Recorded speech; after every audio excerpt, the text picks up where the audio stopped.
प्यारे दोस्तों नमस्कार और आप सभी का स्वागत है मेरे YouTube channel Rana sir classes में। आज हम बात करने वाले हैं भारत की विदेश नीति के प्रमुख उद्देश्यों की, objectives of the Indian foreign policy. Video को प्रारंभ करने से पूर्व आपसे अनुरोध है कि अगर आप पहली बार चैनल पर आए हैं तो चैनल को सब्सक्राइब अवश्य कर लें, ताकि राजनीति विज्ञान के महत्वपूर्ण बिंदुओं का जो भी अगला वीडियो हम डालेंगे उसका नोटिफिकेशन आपको सबसे पहले प्राप्त हो सके। चलिए वीडियो को करते हैं प्रारंभ। वैसे तो किसी भी देश की विदेश नीति का निर्माण कुछ निश्चित उद्देश्यों को मद्देनजर रखते हुए किया जाता है। एक देश की विदेश नीति के उद्देश्य कभी भी दूसरे देश की विदेश नीतियों से कुछ न कुछ साम्यता या असामान्यता अवश्य रखते हैं।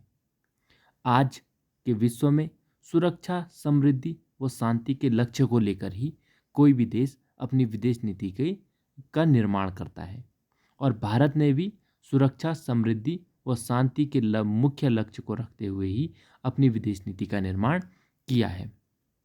भारत की विदेश नीति का जो सिद्धांत उद्देश्य हैं उनको हम निम्नलिखित तत्वों के रूप में देख सकते हैं।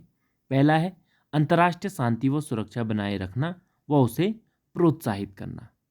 अंग्रेजी में कह सकते हैं to maintain and promote international peace and security, यानी कि अंतर्राष्ट्रीय शांति व सुरक्षा को बनाए रखना और उस अंतर्राष्ट्रीय शांति व सुरक्षा को प्रोत्साहित करना।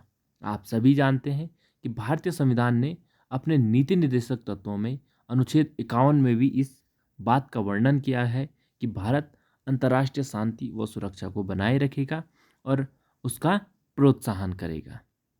और स्वतंत्रता के बाद भारत सरकार द्वारा निर्धारित जो विदेश नीति का निर्धारण किया गया, उसका जो सबसे प्रमुख उद्देश्य है वो अंतर्राष्ट्रीय शांति व सुरक्षा को कायम रखना है।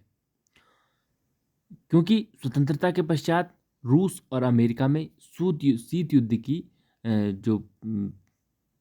की जो अवस्था थी वो चरम पर थी, और इसके कारण जो संपूर्ण विश्व है उसके इन दो गुटों में सम्मिलित होने की क्या है संभावनाएं बन रही थी, और विश्व दो गुटों में बंट रहा था। और उस दौरान भारत ने अंतर्राष्ट्रीय शांति और सुरक्षा को बनाने के लिए ही कूटनिरपेक्ष आंदोलन का क्या किया था, प्रारंभ किया था, और जिसके माध्यम से शांति को विश्व में भारत ने कायम किया था।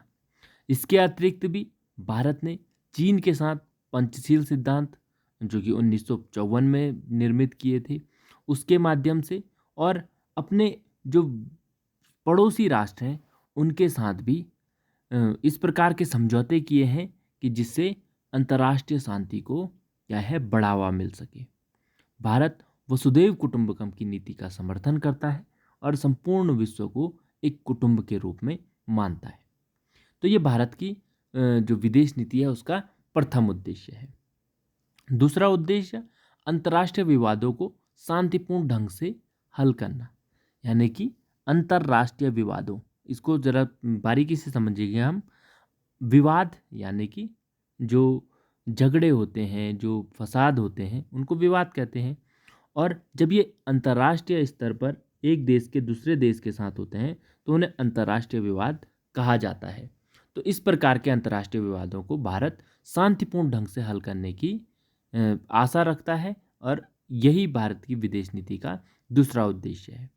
भारत का मानना है कि यदि अंतर्राष्ट्रीय विवादों का समाधान शांतिपूर्ण ढंग से न किया गया तो विश्व में कभी शांति स्थापित की ही नहीं जा सकती, तथा शांति के अभाव में न तो देश का आर्थिक विकास हो सकता है और न ही राष्ट्रीय सीमाएं सुरक्षित रह सकती है। और इस कारण ही भारत ने जम्मू और कश्मीर समस्या को संयुक्त राष्ट्र संघ में रखा था, ताकि इसका शांतिपूर्ण ढंग से क्या है हल हो सके। पाकिस्तान की तरफ से भी कई बार जो आतंकवादी कार्रवाइयाँ की जाती है, उन आतंकवादी कार्रवाइयों के बावजूद भी भारत ने धैर्य व संयम से ही काम लिया है। अरब इजराइल समस्या, अफगानिस्तान संकट, क्यूबा संकट, खाड़ी संकट, इन सभी संकटों के दौरान भारत ने इन संकटों के निवारणों के लिए शांतिपूर्ण उपायों को अपनाने का ही समर्थन किया था। वर्तमान इसके अतिरिक्त इराक, अफगानिस्तान में जो युद्ध हुए थे उनको भी संयुक्त राष्ट्र संघ के शांति प्रयासों की भारत ने क्या की थी, प्रशंसा की थी। यानी कि जो अफगान युद्ध हुए थे और ईरान समस्या आई थी, उस पर जब संयुक्त राष्ट्र संघ ने शांति प्रयास किए तो भारत ने उसकी प्रशंसा की थी। भारत ने हमेशा ही शांतिपूर्ण सह अस्तित्व व अहिंसा के सिद्धांत को ही प्रमुखता दी है और इसके पीछे जो मुख्य ध्येय है वो विश्व शांति की कामना ही है। तो कुल मिलाकर इस विश्व शांति को हासिल करने के लिए भारत अंतर्राष्ट्रीय विवादों का शांतिपूर्ण ढंग से हल करने का समर्थन करता है और ये भारत की विदेश नीति का दूसरा उद्देश्य है। तीसरा उद्देश्य जातीय भेदभाव और साम्राज्यवाद का प्रबल विरोध। यानी कि जाति के आधार पर जो भेदभाव किया जाता है और साम्राज्यवाद, जैसे ब्रिटेन ने भारत पर साम्राज्यवादी व्यवस्था अपनाई हुई थी और कई वर्षों तक उसे अपना उपनिवेश बनाया था, और ऐसे ही बहुत सारे साम्राज्यवादी देशों ने एशिया, अमेरिका, अफ्रीका के काफ़ी सारे देशों को अपना साम्राज्य बनाया हुआ था। तो भारत इस नीति का भी विरोध करता है और यह भी भारत की विदेश नीति का तीसरा उद्देश्य है। उसके पश्चात अंतर्राष्ट्रीय संगठनों के साथ सहयोग करना। विश्व में जितने भी प्रकार के अंतर्राष्ट्रीय संगठनों का गठन हुआ है उसका भारत या तो निर्माणकारी सदस्य रहा है या फिर बाद में उसकी सदस्यता अवश्य ली है, भले ही वह जो अंतर्राष्ट्रीय संगठन का निर्माण किया गया है वह विश्व में शांति स्थापित करने या विश्व को एक समृद्ध विश्व बनाने के लिए उनका गठन किया गया हो। तो भारत ने आसियान, सार्क, विश्व के जितने भी संगठन हैं, जितने भी बड़े संगठन हैं, उनकी सदस्यता कहीं ना कहीं हासिल की हुई है। भारत ऐसे संगठनों का भी विरोध करता है जो कि सैन्य शक्ति को बढ़ावा देते हों, और भारत ने ऐसे संगठनों से दूरी बनाने का भी प्रयास किया है। तो कुल मिलाकर अंतर्राष्ट्रीय संगठनों के साथ सहयोग करना यह भी भारत की विदेश नीति का उद्देश्य है। अगला उद्देश्य है निशस्त्रीकरण का समर्थन करना। निशस्त्रीकरण दो शब्दों से मिलकर बना है। नी मतलब नहीं और शस्त्रीकरण का अर्थ होता है शस्त्रों का संग्रहण। तो शस्त्रों के संग्रहण में जब नी लगा दिया जाए तो उसे निशस्त्रीकरण कहते हैं, यानी कि शस्त्रों की होड़ में को कम करना। भारत CTBT, NPT इन समस्त संधियों पर का समर्थन करता है और किंतु इन पर भारत ने अभी तक भी हस्ताक्षर नहीं किए हैं।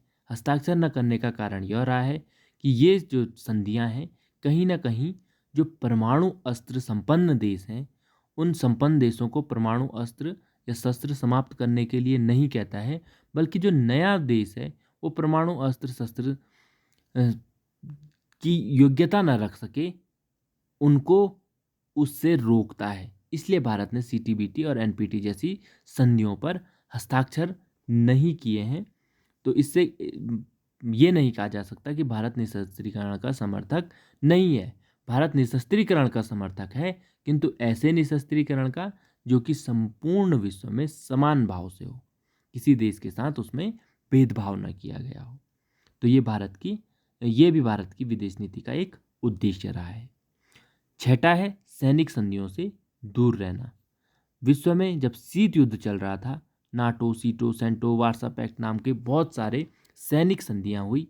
भारत ने इन समस्त संधियों से अपने आप को दूर रखा और क्योंकि कूटनिरपेक्ष आंदोलन पर चल रहा था तो स्वतः ही भारत ने अपने आप को इनसे दूर रखने में कामयाबी हासिल की।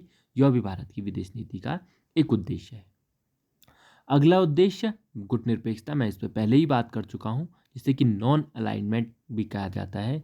और यह एक ऐसा आंदोलन था जो द्वितीय विश्व युद्ध के पश्चात जब विश्व दो गुटों अमेरिका और सोवियत संघ के मध्य बंट रहा था, तो उस समय विश्व को इन दो गुटों के मध्य बंटने से इस आंदोलन ने रोका था। गुट निरपेक्षता यानी कि किसी भी गुट में सम्मिलित न होना। तो यह भी भारत की विदेश नीति का एक मुख्य उद्देश्य है। आठवां है अफ्रो एशियाई एकता में विश्वास। अफ्रो एशियाई का अर्थ है अफ्रीकी और एशियाई एकता में विश्वास। भारत एशियाई तथा अफ्रीकी देशों की एकता बढ़ाने में विश्वास करता है। भारत आज सार्क का सदस्य है और सार्क का सदस्य होने के नाते दक्षिणी एशिया को मुक्त व्यापार क्षेत्र बनाने के विचार का समर्थन करता है। इसी तरह वह हिमतेज यानी कि हिंद महासागर रिम क्षेत्रीय संगठन के द्वारा हिंद महासागर में स्थित देशों के मध्य भी क्षेत्रीय सहयोग बढ़ाने की नीति का समर्थक रहा है। गुटनिरपेक्ष आंदोलन द्वारा भी वह एशियाई व अफ्रीकी देशों में एकता को बढ़ाने की नीति का समर्थन करता रहा है। तो इस प्रकार हम कह सकते हैं कि अफ्रीकी एशियाई देशों के को एकत्रित करना या उनको पास लाने का प्रयास भी भारत की विदेश नीति का एक अन्य उद्देश्य है। अगला है पंचशील के सिद्धांत का समर्थक। पंचशील के सिद्धांत आप जानते हैं, जिसका सबसे पहले चीन के साथ समझौता किया गया था। वो 5 सिद्धांत कौन से हैं उनको एक बार आप जानते भी होंगे, फिर भी जान लीजिए। पहला है एक दूसरे की प्रादेशिक अखंडता व स्वतंत्रता का सम्मान करना, यानी कि एक दूसरे की जो संप्रभुता है उसका सम्मान करना और एक दूसरे की जो सीमा है उसमें उसका भी सम्मान करना। दूसरा है किसी के घरेलू मामलों में हस्तक्षेप न करना, यानी कि एक देश के भीतर अगर कोई घरेलू मामला है या घरेलू कोई घटना घट रही है तो उसमें हस्तक्षेप करने से बचना, यह दूसरा सिद्धांत है। तीसरा है किसी दूसरे पर आक्रमण न करना, यानी कि एक देश दूसरे देश पर आक्रमण न करे। चौथा है मैत्रीपूर्ण संबंधों का विकास, यानी कि एक देश दूसरे देश के साथ इस प्रकार के संबंधों का निर्माण करे जिससे कि मैत्रीपूर्ण संबंधों का निर्माण हो सके और देशों के मध्य मित्रता का भाव बना रहे। पांचवा है शांतिपूर्ण सहअस्तित्व की नीति में विश्वास, यानी कि शांतिपूर्ण तरीके से और आपस में भाईचारे के रूप में रहने की नीति पर विश्वास करना। तो ये 5 सिद्धांत हैं, इन्हें पंचशील सिद्धांत कहा जाता है और इनका समर्थन भी भारत की विदेश नीति का एक अन्य उद्देश्य है। अगला है, ये पुनः आ गया शांतिपूर्ण सहअस्तित्व की नीति। मैं बार बार बात कर चुका हूँ इस पर। शांतिपूर्ण तरीके से आपस में भाईचारे के रूप में रहना, जियो और जीने दो की नीति पर चलना, इसी को शांतिपूर्ण सहअस्तित्व कहते हैं। 11वां है राष्ट्रमंडल का समर्थन, यानी कि कॉमनवेल्थ जो नेशंस हैं उनका समर्थन करना। कॉमनवेल्थ आप जानते हैं कि ब्रिटिश के जितने भी गुलाम देश रहे हैं उन्हें कॉमनवेल्थ राष्ट्र कहा जाता है, यह आपको मालूम होना चाहिए। यानी कि जिन देशों पर ब्रिटेन ने कभी ना कभी अपनी शासन सत्ता स्थापित किया उनको कॉमनवेल्थ राष्ट्र कहा जाता है। ब्रिटिश सम्राट या रानी राष्ट्रमंडल की अध्यक्ष होती है। इसमें स्वतंत्र व प्रभुसत्ता संपन्न देश शामिल हैं, यानी कि आज वे स्वतंत्र हैं और उनके पास उनकी संप्रभुता भी है। तो ऐसे देश भी आज की तिथि में कॉमनवेल्थ देशों में सम्मिलित हैं। भारत का मानना है कि राष्ट्रमंडल की सदस्यता बनाए रखना राष्ट्रीय हित में है, इसी कारण वो आज भी राष्ट्रमंडल का समर्थन करता है। अगला है नई अंतर्राष्ट्रीय अर्थव्यवस्था का समर्थन, यानी कि support new international economic order. Bharat की विदेश नीति का एक अन्य उद्देश्य नई अंतर्राष्ट्रीय अर्थव्यवस्था का प्रबल समर्थन करना है। भारत चाहता है कि विश्व में आर्थिक संबंधों की स्थापना को नए सिरे से की जानी चाहिए ताकि विश्व से आर्थिक भेदभाव को खत्म किया जा सके, और इसी कारण वह WTO द्वारा किए जाने वाले भेदभावों का भी हमेशा विरोध करता है। भारत का मानना है कि इन भेदभावपूर्ण आर्थिक संबंधों को समाप्त किए बिना विश्व से गरीबी व